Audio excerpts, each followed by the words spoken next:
All right. Good morning, everybody. I'm Greg Nelson from the Digital Media Institute. I'm the academic director, and I'm also the instructor for animation and visual effects. Welcome to class, everybody. One of the things that we have been doing as a class, as we've been talking about the best visual effects contenders for this year, and that's been something that we've really enjoyed taking a look at. And so we have so far taken a look at everything that has not won yet. All right, so that's Wicked, that's Kingdom of the Planet of the Apes, that's Better Man, and next week we're going to be talking about Dune 2, which in fact did win. So we're going to talk about Alien Romulus today, which is I think roughly the 11th one in the entire saga of Alien. And if you've seen the originals, which are Alien and then Aliens, directed by two of Hollywood greats, that would be James Cameron for Aliens, and then Ridley Scott directed the original Alien. And so it has just been a long running meal of films that have come out. Now, oftentimes we talk about, why did one film win versus another, and I would say in the particular case of any film, you're talking art here, right? So art is subjective, and so is there really ever a winner? Well, yes and no. And in this particular case, when we talk about best visual effects, you can look at all the work that WETA has done for Better Man and for Kingdom of the Planet of the Apes, which is freaking groundbreaking. Honestly, it's absolutely fantastic stuff. But it didn't win, right? Now, was it because Dune just was due? And maybe that was the case. But they did some amazing work. And sometimes, it's sometimes it's just what film has the best backstory. Last year it was Godzilla minus one, and did it have the best visual effects?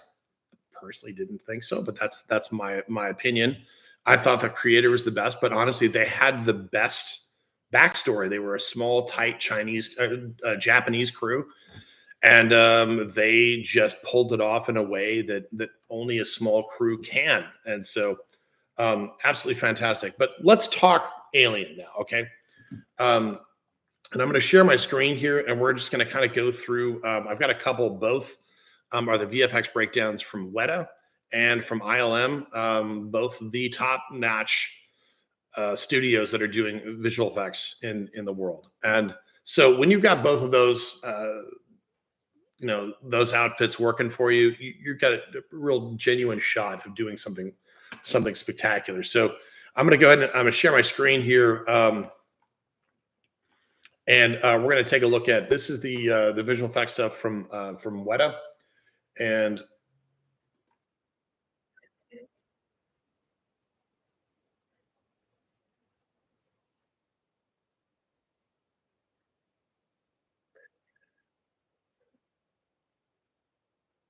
now this is the destruction of the main space station that's hovering around the planet up off the surface there. Now, I will say of the things that I saw in this movie, for me, this was it. This was, it's a tough thing when you do an alien movie. It's like, okay, what are we going to do that hasn't really been done before? And because we've seen the Queen, we've seen all the little baby aliens, we've seen things exploding out of people's chests, and that's all well and good. And we've seen the acidic blood that does what it does, right? So none of that's actually new. But this was interesting, I have to say, because um, sending this spacecraft right along the rings of this planet, they did some just hardcore particle effects to make this thing work. So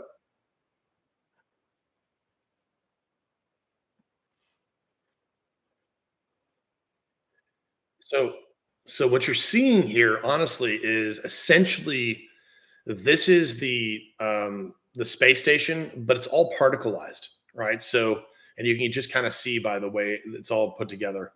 that it's going to be allowed to break up in a manner that we haven't done before. And of course, also right along the bottom here, it's all particleized as far as what things are happening for the ring as well, and of course, ice chunks and all that stuff, right? So this is it's pretty impressive stuff.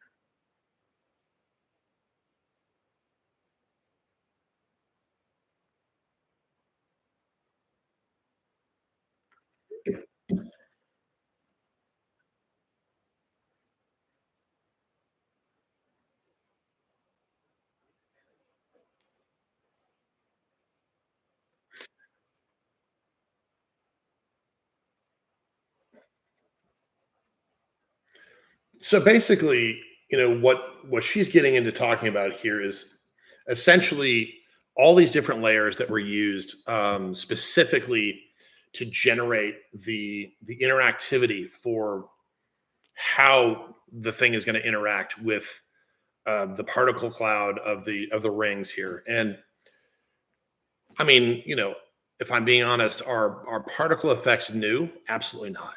But one of the things that gets you nominated for for visual effects is doing something inventive with something that isn't new. And so this for me, as I was looking at it, I'm like, um, I thought it was actually legitimately impressive. Um, let's see here.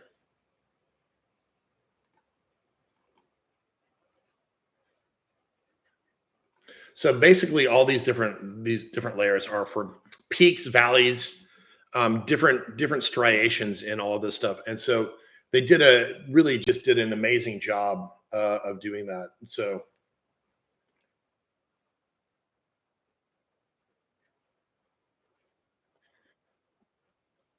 it ended up being a huge set of points and volumetrics that they were using to build this out, and they did a fantastic job on that.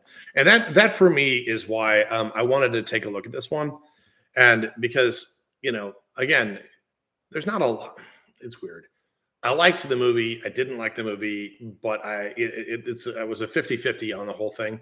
But I did actually like the way they integrated a lot of the visual effects. And this one for me was the one that caught my attention actually. So yeah.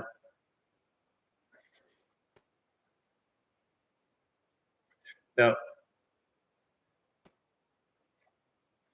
so basically what they did is they provided a series of different acid-based, volumetrics to the visual effects department. So they did a bunch of sims. You can basically look here, and they're talking about how they did a lot of different simulations for how the acid stuff was going to come out, and um,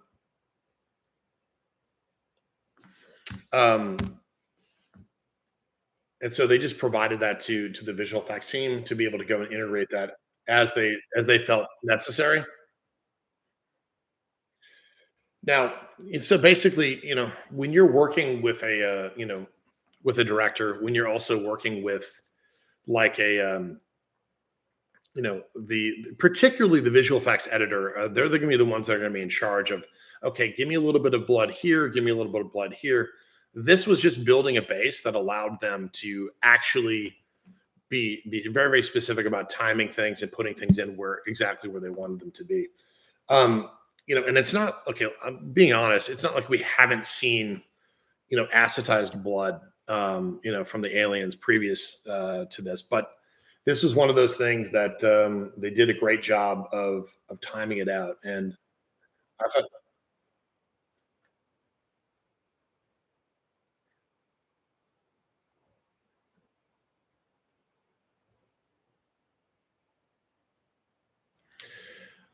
so yeah, they were just able to use a lot of different volumetrics for this, and um, just really well done for this one.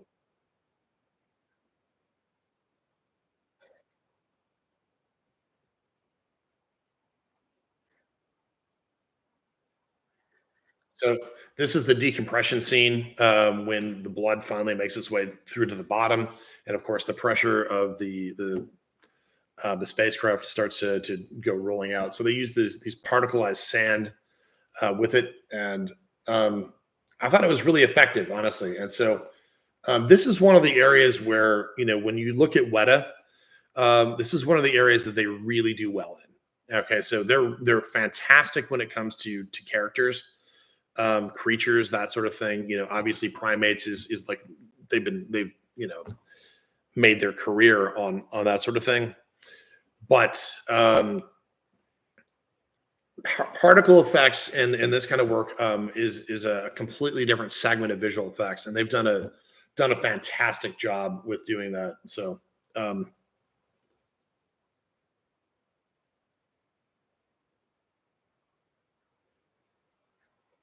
so and then of course here's a nice character. Let's see here. I'm sorry. And this is just the disintegration of the offspring character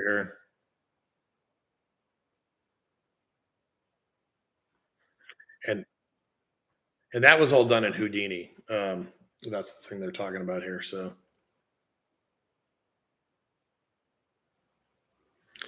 anyway, that was Weta's work, and let's see here. I'm going to stop sharing for a second and see if I can do a little bit more. So okay, so I've got a playlist here that has been working,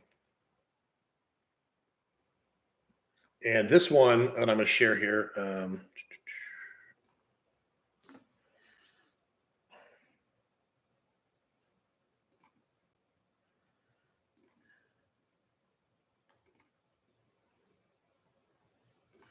Okay, I think I might have the audio sorted out here. So let's see if we can make this a little bit better. So this is ILM's version of it. Now the thing that we know about ILM, George Lucas's company, this is spaceships, things like that. That is their bread and butter. I mean, they've been doing Star Wars forever, and so when they do spaceships, there isn't really anybody that does it better. So this is fantastic work.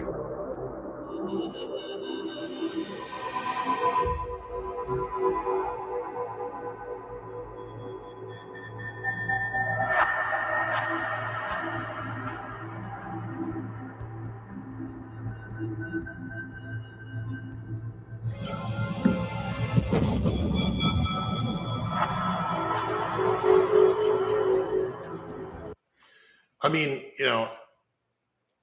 like I said, there isn't really anybody that does it better than ILM when it comes to spaceships. And so, but also one of the things that I really like to point out in when we're doing this kind of thing is taking a look at the way the top companies are also doing their demo reels, right? And so when they're showing off the kind of work that they're showing off, they're also rendering out AO passes.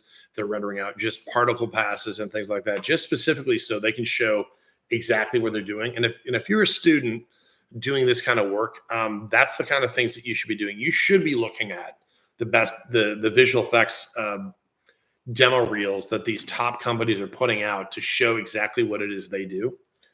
Um,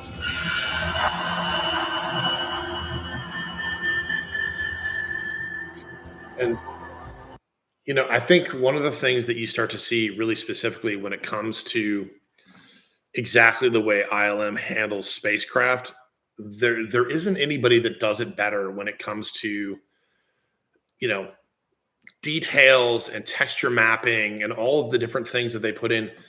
You know, they have taught the entire industry how to do this kind of work.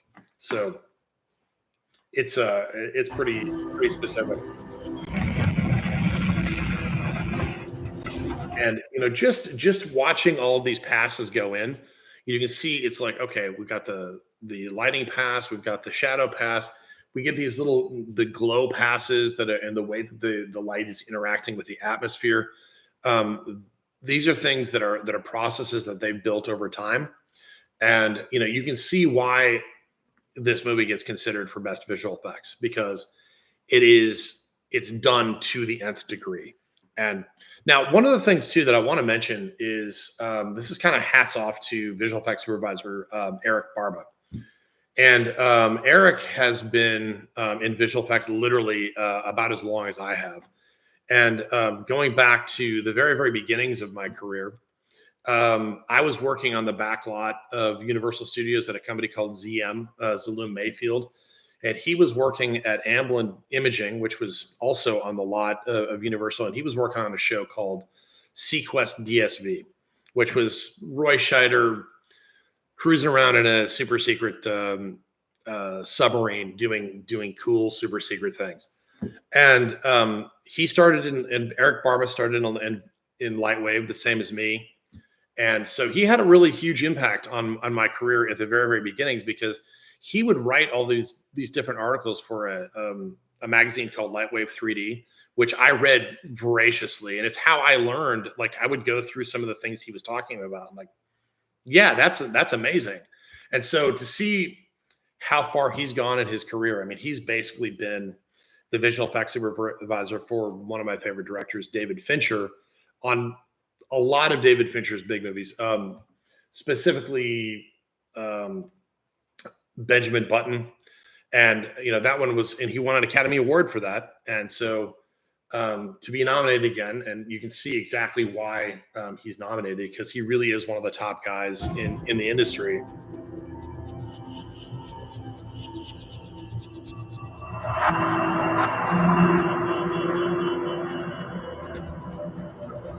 No, I mean, the work here is beautiful. Honestly, I'm not taking anything away from it. Is it new?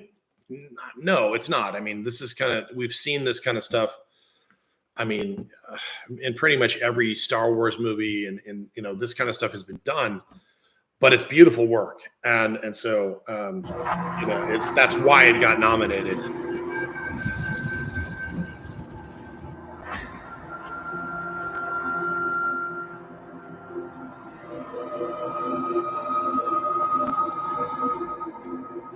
But I mean, if you're going to do a shot, that's the way to do it. Like, you guys, and those of you that are in my class, I want you to take a look at all of the layers that are going in here. So it's just atmosphere, sun glow, more sun glow, then the sunrise, and then color passes, and really, really well done.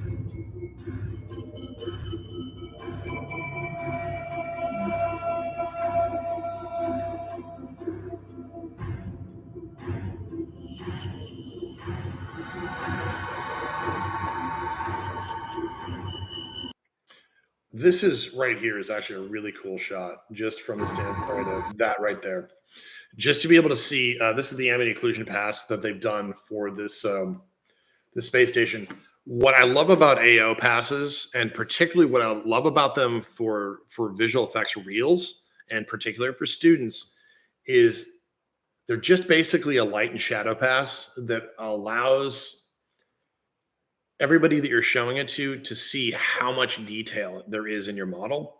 And if you pass up on doing something like this, you're really missing out on a great opportunity to see it. So make sure that when you're doing demo reels that you add a really nice AO pass, because this one's fantastic.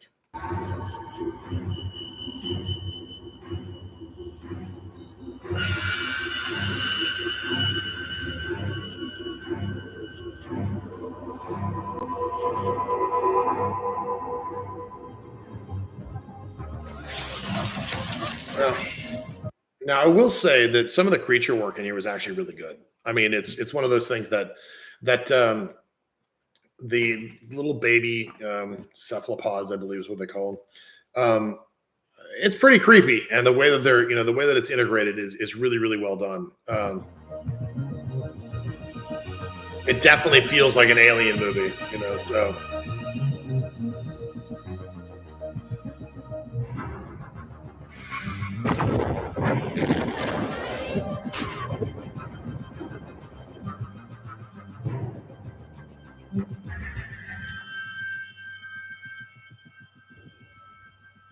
This is a great destruction sequence.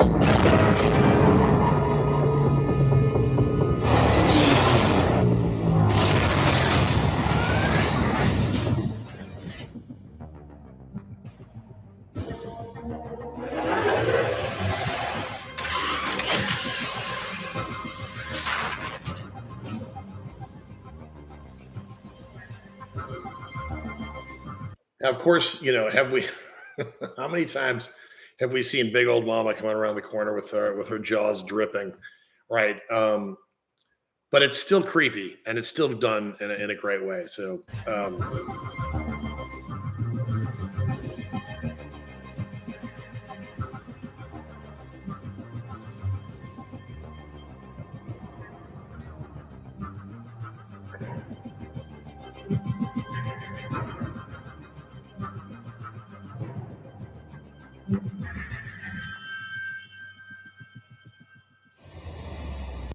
anyway, so that's the ILM demo reel when it comes to